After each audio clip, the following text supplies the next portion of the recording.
The cattle car lurched to a halt somewhere in rural Pennsylvania, metal groaning against track as if the journey itself was reluctant to end. Inside the converted freight car, 37 women huddled against each other for warmth, their breath creating clouds in the February air that seeped through gaps in the wooden slats. They had traveled for 2 days since disembarking from the transport ship in New York Harbor, 2 days of uncertainty and whispered fears about what awaited them at journey's end. Before we jump back in, tell us where you're tuning in from, and if this story touches you, make sure you're subscribed, because tomorrow I've saved something extra special for you. Among them sat Helena, 24 years old, her dark hair matted against her scalp, her skin carrying the gray pallor of months without proper washing. She had been a telegraph operator in Hamburg before her conscription into the auxiliary corps, before the bombs had turned her city into a landscape of broken teeth and ash. Now she sat with her knees drawn to her chest, trying not to think about the lice that had made their home in the seams of her clothing, trying not to scratch at skin that had forgotten what cleanliness felt like. The door rolled open with a screech that made several women flinch. Harsh winter light flooded the interior, momentarily blinding them after the dimness of their mobile prison. American soldiers stood on the platform, their uniforms clean and pressed in a way that seemed almost offensive. One of them, a sergeant with weathered features, gestured for them to exit. His voice carried no malice when he spoke, just the flat tone of a man performing a routine task. They stumbled onto the platform, legs unsteady from confinement, eyes adjusting to reveal a compound that looked nothing like the concentration of suffering they had anticipated. The buildings were solid, constructed of red brick that spoke of permanence rather than expedience. Smoke rose from chimneys, white against the pale sky, and somewhere in the distance, Helena could hear the sound of running water, a mechanical hum that suggested infrastructure she had not encountered in months. Her last shower had been in October, a frigid trickle from a broken pipe in a bombed-out factory where her unit had been stationed. Before that she could barely remember. The accumulated grime of 4 months clung to her like a second skin. She had grown accustomed to her own smell, to the collective odor of unwashed bodies pressed together in confined spaces. It had become normal, this layer of filth, this acceptance of degradation as the cost of survival. The guards formed them into a loose column and began walking them toward a long single-story building at the edge of the compound. No dogs strained at leashes, no rifles prodded them forward.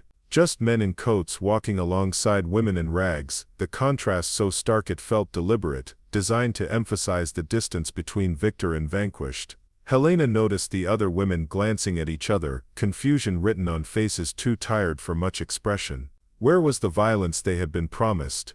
Where were the jeers, the spitting, the casual brutality that their officers had assured them was the American way? Instead, there was only the crunch of boots on gravel and the low murmur of instructions in accented German from a translator who walked at the front of the column. The building they approached had steam rising from vents along its roofline, condensation fogging the small windows set high in the walls. As they drew closer, Helena caught a scent that made her heart skip, not from fear but from recognition so distant it seemed like memory from another life. Soap, clean, simple, unmistakable. The smell of soap carried on warm air. She had not smelled soap since before her capture. In the final months in Germany, such luxuries had vanished, replaced by harsh chemical substitutes that burned the skin and left hair brittle as straw. But this scent was different, softer, almost sweet, the kind of smell she associated with her mother's linen closet, with Sunday mornings before the war had devoured normalcy. The woman beside her, a sturdy farm girl named Margartha who had worked in a munitions factory, grabbed Helena's sleeve. Her fingers trembled despite their calluses. "That smell," she whispered, her voice hoarse from disuse. "Do you think?" She did not finish the question, because the door to the building swung open, releasing a wave of humid warmth that hit them like a physical force. Inside they could see tile walls, white and gleaming, reflecting light from fixtures that blazed with an intensity they had forgotten electricity could achieve. The air that rolled out was thick with moisture, carrying with it the unmistakable sound of running water, not the drip of a leaky pipe, but the steady rush of abundant flow. An American woman stood in the doorway, her hair pinned beneath a white cap, her uniform crisp and unstained. She wore a Red Cross armband and an expression of professional efficiency that held no trace of disgust or hostility. When she spoke, her German was careful but clear, each word enunciated with the precision of someone who had studied the language in classrooms rather than learned it in streets. "Welcome," she said, and the word was so unexpected, so contrary to everything they had prepared themselves for, that several women actually stopped walking. You will be processed here. We will provide you with the facilities to clean yourselves properly. There are supplies waiting inside. Please follow the orderly instructions. Processed, clean, supplies. The words hung in the air like promises too dangerous to believe. Helena felt something twist in her chest, a sensation she could not immediately identify because it had been absent for so long. Hope, perhaps, or maybe just the fear that hope inspired, the terror of wanting something only to have it snatched away. They filed through the door into an anteroom where the warmth was almost overwhelming. After months of cold that seeped into bones and made fingers numb even when wrapped in rags, the heated air felt like an embrace. The Red Cross woman directed them to wooden benches that lined the walls. Another woman, younger, began distributing small canvas bags to each prisoner. Helena accepted hers with hands that had forgotten how to receive gifts. The bag was surprisingly heavy. She untied the string that held it closed and peered inside, her breath catching at what she found. A bar of soap, pale ivory and smooth, its surface unmarred by previous use. A towel, white and thick, the kind of towel she had not touched since childhood. A comb, its teeth fine and even. A small bottle of something clear that, when she carefully unscrewed the cap, released the scent of flowers she could not name. Around her, women were opening their own bags, pulling out identical supplies with expressions that ranged from disbelief to suspicion. Margareta held her soap to her nose, inhaling deeply, her eyes closing as if the scent alone could transport her somewhere better.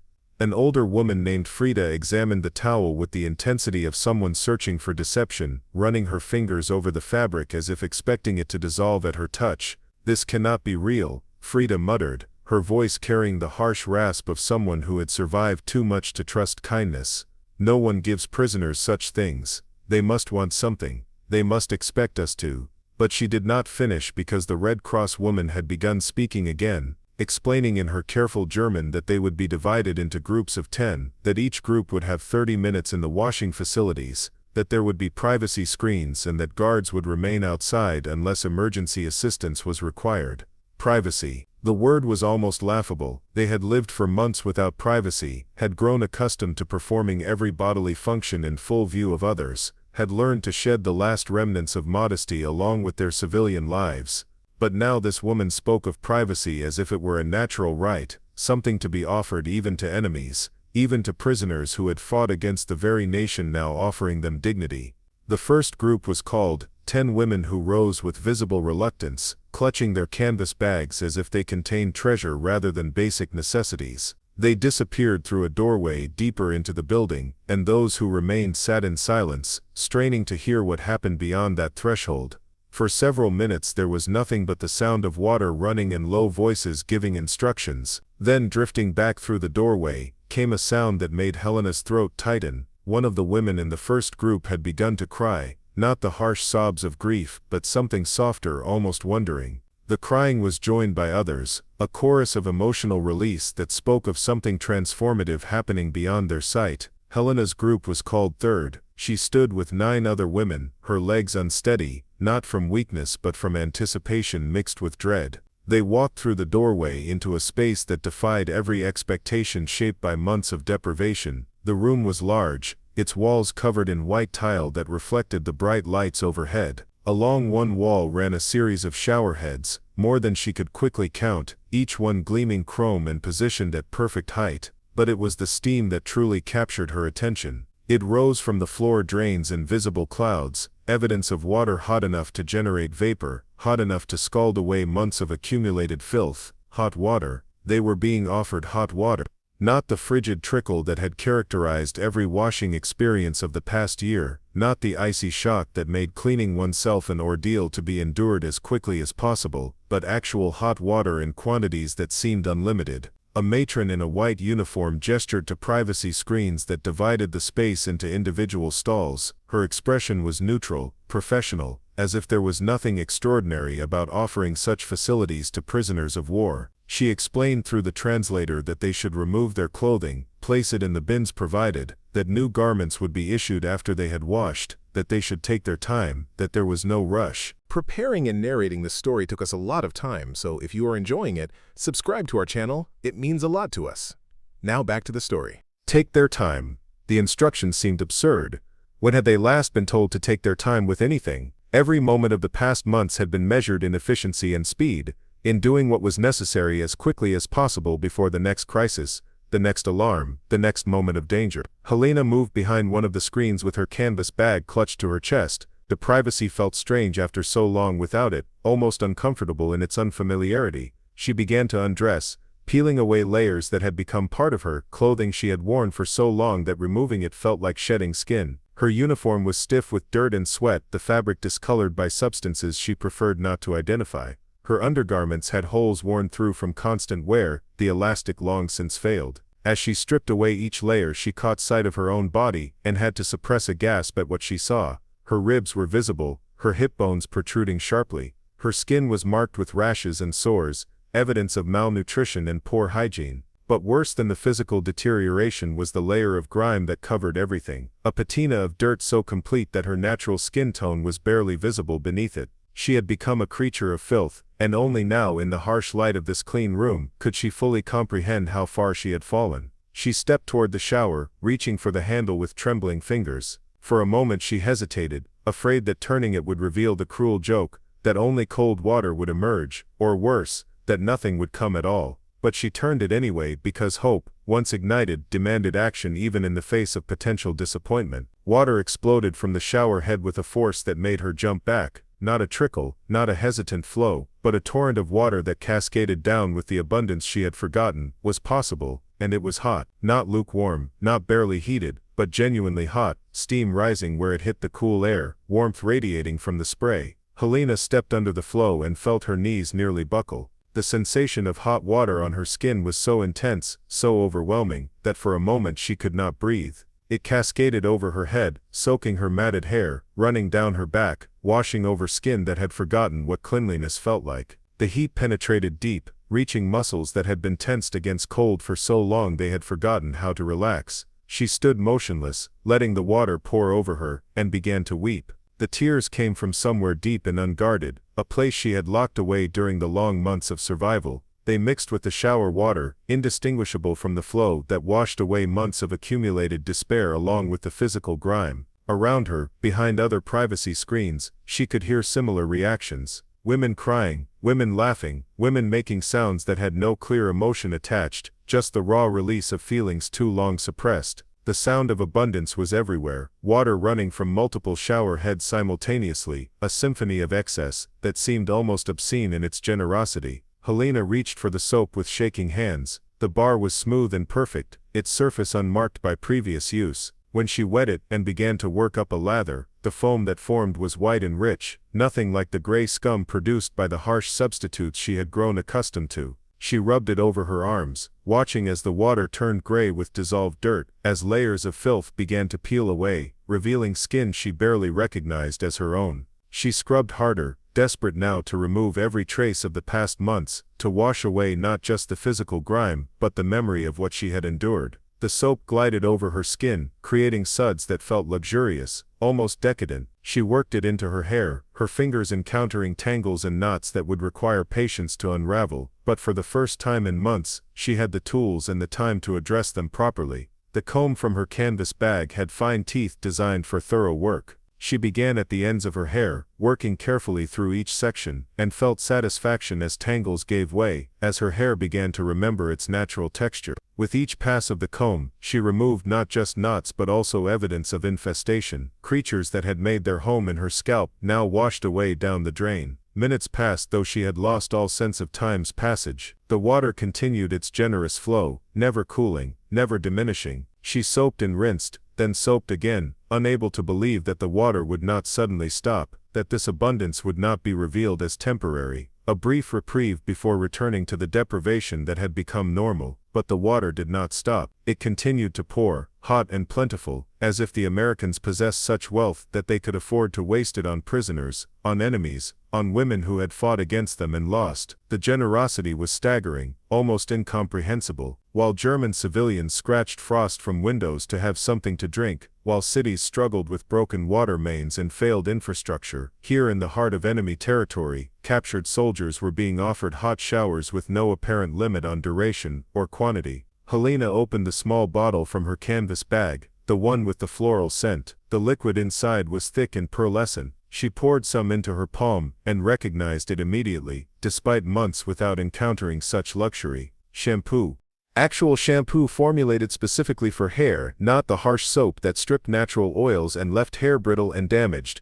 She worked it into her scalp, feeling it foam and spread, its perfume rising with the steam. The scent was delicate, reminiscent of gardens she had not walked through in years, of spring mornings when the world still made sense. As she rinsed it away, she felt her hair transform beneath her fingers, becoming softer, more manageable, beginning to remember what it had been before war and captivity had reduced it to straw. When she finally emerged from behind the privacy screen, wrapped in the thick white towel, she felt fundamentally altered. Her skin was pink from scrubbing and heat, tender in a way that spoke of renewal rather than damage. Her hair hung damp but clean, free of the creatures that had colonized it, free of the accumulated oils and dirt that had weighted it down. The other women in her group were emerging as well, each one transformed in ways both physical and invisible. Margartha stood with her face flushed, tears still tracking down her freshly cleaned cheeks. Frida, the suspicious older woman, held her towel wrapped tightly around herself, but her expression had softened, the hard edges of mistrust momentarily smoothed by the experience of unexpected mercy. New clothing waited for them in neat stacks, organized by approximate size, not the ragged remnants they had surrendered, but clean garments that, while clearly institutional in origin, were whole and unstained. Helena dressed in trousers that actually fit, a shirt that did not gape with missing buttons, undergarments that retained their elastic. Each item was a small miracle of ordinary functionality, the kind of basic adequacy she had forgotten was possible. As they prepared to leave the shower facility, Helena caught her reflection in a mirror mounted on the wall. She almost did not recognize herself. The woman staring back had clean skin, damp hair that framed her face in ways she had forgotten it could, eyes that seemed brighter without the constant squint against grime and discomfort. She looked human again, not the creature of survival she had become, but something closer to the person she remembered being before the world had collapsed. The Red Cross woman who had greeted them was waiting in the anteroom when they emerged. She conducted a quick inspection, checking that each woman had everything she needed, that the clothing fit adequately, that no one required medical attention. Her efficiency was gentle, her touch careful when she examined a rash on one woman's arm, her voice soft when she assured another that the trembling would pass, that it was a normal response to such profound relief.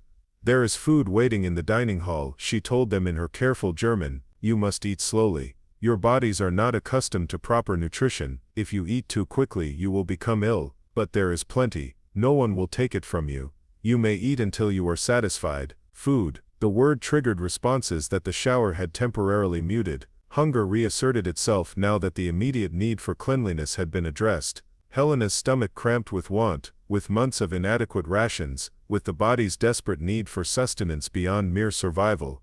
They were led to another building, a short walk across ground that had been cleared of snow, past structures that hummed with the evidence of electricity and heat, of resources so abundant they could be used for comfort, rather than hoarded for necessity. The dining hall was warm, its air thick with scents that made Helena's mouth water before she fully processed what she was smelling. Tables were set with tin plates and cups, more place settings than could be needed for their small group, suggesting that this abundance was routine rather than special.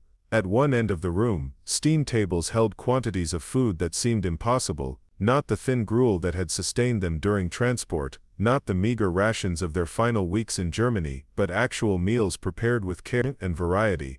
A woman in an apron stood ready to serve, her expression neutral but not unkind. She gestured for them to form a line, to take plates, to help themselves to whatever they wanted. Whatever they wanted.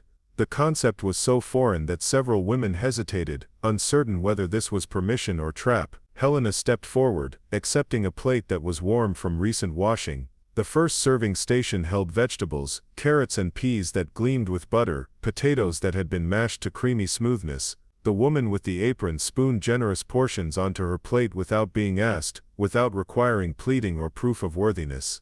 The next station held meat, actual meat, chicken that had been roasted until the skin crisped, slices falling away from the bone with the tenderness that spoke of proper cooking time and adequate fuel. Helena stared at the quantity available, at the casual way the server added 2 pieces to her plate, as if protein was not precious, as if there was enough for everyone to have more than they needed. Bread came next, sliced thick from loaves that looked fresh and soft, their crusts golden, their interiors white as snow. Butter sat in small dishes at each table, yellow and rich, waiting to be spread with the kind of generosity that Helena had not witnessed since childhood.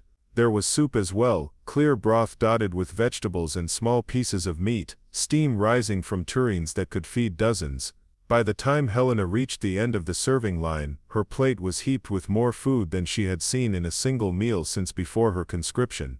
The weight of it felt significant in her hands, substantial, real. She found a seat at one of the tables, setting her plate down carefully, as if afraid that moving too quickly might make it disappear. The other women settled around her, each one staring at their own loaded plates with expressions that mixed hunger with disbelief. Margarete picked up her fork with a hand that shook so badly she nearly dropped it. Frabata made the sign of the cross before touching her food, her lips moving in silent prayer or perhaps simple gratitude. Helena cut into the chicken, watching as the meat yielded easily to her knife, as juice ran out, proving that it was not dried or overcooked, but prepared with care and attention. She brought the first bite to her mouth slowly, almost ceremonially, aware that this moment marked a threshold between what had been and what might be possible. The flavor exploded across her tongue with an intensity that made her eyes water. It was not just the taste of properly seasoned, well-cooked food, though that alone would have been remarkable. It was the taste of abundance, of care taken in preparation, of resources allocated not for mere survival but for satisfaction, possibly even pleasure. She chewed slowly, following the Red Cross woman's advice about eating carefully, but also because she wanted to make the experience last, to memorize every nuance of flavor and texture. The meat was tender and savory, the skin crispy with a hint of herbs she could not identify. When she swallowed, she felt the food settle in her stomach like a promise, like the beginning of healing that extended beyond just physical nourishment. Around her, similar scenes were playing out at every table. Women eating with the focused intensity of the long-deprived, tears running down clean faces as they consumed food that represented more than sustenance. Each bite was a refutation of the propaganda they had been fed, each mouthful evidence that the enemy possessed not just greater resources but perhaps greater humanity than they had been taught to expect. The vegetables were sweet and buttery, the potatoes rich with cream that had not been rationed or substituted. When Helena spread butter on her bread, the knife glided through the soft spread easily, and the taste when she bit down was pure and simple and devastating in its ordinariness. This was the kind of food people ate when the world was not ending, when civilization still functioned, when there was enough of everything that prisoners could be fed like guests rather than burdens. Conversation was minimal as they ate, each woman lost in her own experience of the meal, in the private reckoning that such generosity demanded. But there were small sounds, sighs of satisfaction, murmurs of appreciation directed at no one in particular, the occasional gasp when someone discovered a particularly delicious element on their plate.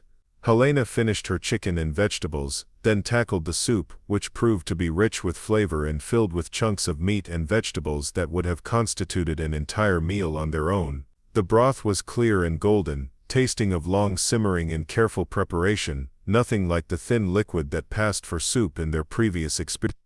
When she thought she could eat no more, when her stomach felt full for the first time in months, dessert appeared. Women in aprons brought out trays of small cakes, each one frosted with white icing and topped with a cherry preserved in syrup.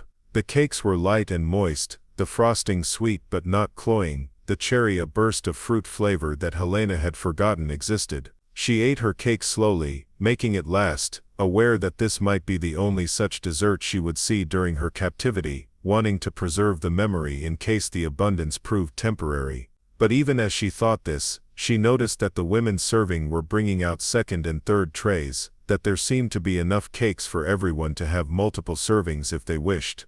The excess was staggering. While German children scraped bowls for the last traces of jam, while families saved fruit peelings to boil into weak tea, American prisoners of war were being offered decorated cakes with preserved fruit, as if such luxuries were commonplace, unremarkable, the expected standard rather than exceptional generosity. After the meal, they were led to barracks that proved to be as surprising as everything else they had encountered. The buildings were heated, warm air rising from radiators that hissed softly in corners. Beds were arranged in neat rows, each one with a mattress that looked thick and clean, each one made up with sheets and blankets that smelled of soap and sunshine. Helena claimed a bed near a window, sitting on the edge to test its firmness. The mattress gave slightly beneath her weight, comfortable without being too soft, adequate support wrapped in fabric that did not scratch or irritate. She pulled back the blanket to find sheets underneath, actual sheets rather than just a blanket thrown over a bare mattress,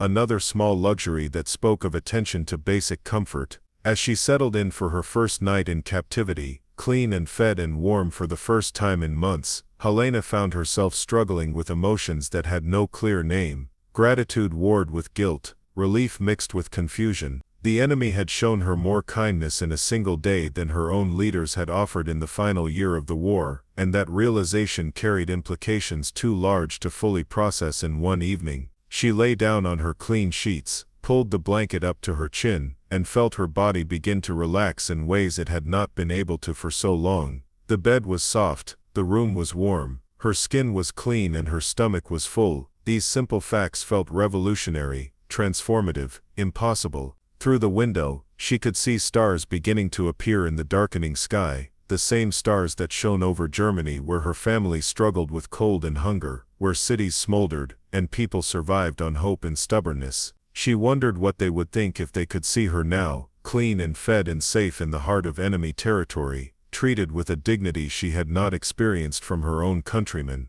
The questions multiplied in the darkness as exhaustion pulled her toward sleep. If Americans could show such mercy to their prisoners, what did that reveal about the nature of the war? If the enemy possessed abundance so great they could waste it on captives, what did that say about the balance of power, about the inevitable outcome of the conflict? If those she had been taught to hate could offer hot showers and chocolate cakes, then what other truths had been lies? The warmth of the shower lingered on her skin like a memory made physical. The taste of real food sat in her stomach like proof of impossible generosity. And as sleep claimed her, Helena understood that she had crossed a threshold from which there could be no return. She had felt the enemy's kindness, had experienced their abundance, and nothing would ever be quite the same again. Morning arrived with bells instead of shouted commands, their tone gentle enough to wake without startling. Helena opened her eyes to sunlight streaming through clean windows, momentarily confused by the softness beneath her back. The previous day felt like a fever dream, too generous to be real, yet here she was, warm and rested in a way her body had nearly forgotten was possible. The second shower came 3 days later, and Helena learned that the abundance was not temporary kindness, but established routine. Every third day they were permitted to wash, to use fresh soap and unlimited hot water to emerge clean and renewed. The regularity was almost more shocking than the initial experience. This was not a special gesture designed to soften them for interrogation or break their spirits through contrast. This was simply how Americans treated their prisoners, with a consistency that spoke of resources so deep that generosity required no justification. The camp library opened during the second week, a room filled with books in multiple languages including German volumes their own country had banned. Helena found herself holding a poetry collection she had last seen in her father's study before the party officials had come to confiscate dangerous literature. Here it sat on an open shelf, available to prisoners without restriction or supervision, as if ideas were not weapons to be controlled but gifts to be shared. Music drifted through the compound in the evenings, not martial anthems or propaganda songs, but jazz and swing, melodies that moved with a freedom she had been taught to despise as degenerate. Yet listening to the complex rhythms, watching American soldiers move to the beat with casual enjoyment, she found herself questioning what culture truly meant, who decided what was worthy, and why she had accepted those decisions without examination. Letters from home arrived irregularly, their contents both precious and painful. Her sister wrote of continued shortages, of neighbors disappearing in the night, of children growing thin despite mother's best efforts. The contrast between her family's suffering and her own relative comfort created a guilt that sat heavy in her chest. She ate her meals in the warm dining hall and thought of her brother scraping bowls. She stood under hot water and pictured her mother shivering in an unheated apartment. The kindness she received felt like betrayal of those who had none. Yet slowly, imperceptibly, understanding began to shift. Conversations with other prisoners revealed similar patterns of realization. The propaganda they had consumed was crumbling under the weight of lived experience. If Americans were the monsters they had been told to fear, why did they offer dignity instead of degradation? If the enemy possessed such abundance, what did that reveal about the sustainability of the war their leaders had promised they would win? Margarethe spoke one evening of her work in the munitions factory, of the lies they had been told about production numbers, about the phantom weapons that would turn the tide. Frida confessed her growing suspicion that their leaders had known the war was lost long before admitting it to citizens, that they had sacrificed their people to postpone inevitable defeat. The women whispered these heresies in the darkness of their barracks, testing dangerous thoughts against each other's doubts. The showers became more than physical cleansing. Each time Helena stood under the hot water, she felt layers of indoctrination washing away along with the dirt. The generosity forced recognition that humanity transcended national boundaries, that kindness was not weakness, that the capacity for mercy said more about a nation's strength than any display of military might. 3 months into her captivity, Helena received news that the war had ended. Germany had surrendered. The revelation brought tears of relief mixed with complicated grief. Her country had lost, her people would suffer the consequences, yet she could not deny the surge of gratitude that the killing had stopped, that perhaps now rebuilding could begin. The camp commander addressed them in the courtyard, his German translator conveying words about repatriation, about the process that would eventually return them home. But he also spoke of the world they would find there, of cities destroyed and economies shattered, of the long work of reconstruction that awaited. His tone held no gloating, only a kind of weary sympathy for what they would face. Years later, when Helena returned to Hamburg and found her city transformed into something unrecognizable, she would carry with her the memory of hot water and clean towels, of enemies who had shown mercy when they could have chosen vengeance. She would tell her children about the contradiction of captivity, about the Americans who had treated her better than her own leaders had, about the showers that washed away more than filth, the bottles of shampoo with their floral scents, the thick towels that had cradled her newly clean body. The steady rush of abundant hot water became symbols of a truth larger than personal experience. Sometimes the most powerful gesture is not conquest but compassion, not domination but dignity offered to those who have none. In the simple act of providing hot showers to prisoners, the Americans had demonstrated a strength their weapons alone could never convey. Helena would stand in her rebuilt bathroom decades later, turning on the hot water, and remember that Pennsylvania winter when she learned that humanity could survive even in the machinery of war, that beneath uniforms and national allegiances beat hearts capable of recognizing suffering and choosing to ease it. The warmth on her skin would always carry her back to that moment of transformation, when the enemy became human and everything she thought she knew dissolved like soap in endless generous streams of hot water. Up next, you've got 2 more standout stories right on your screen. If this one hit the mark, you won't want to pass these up, just click and check them out.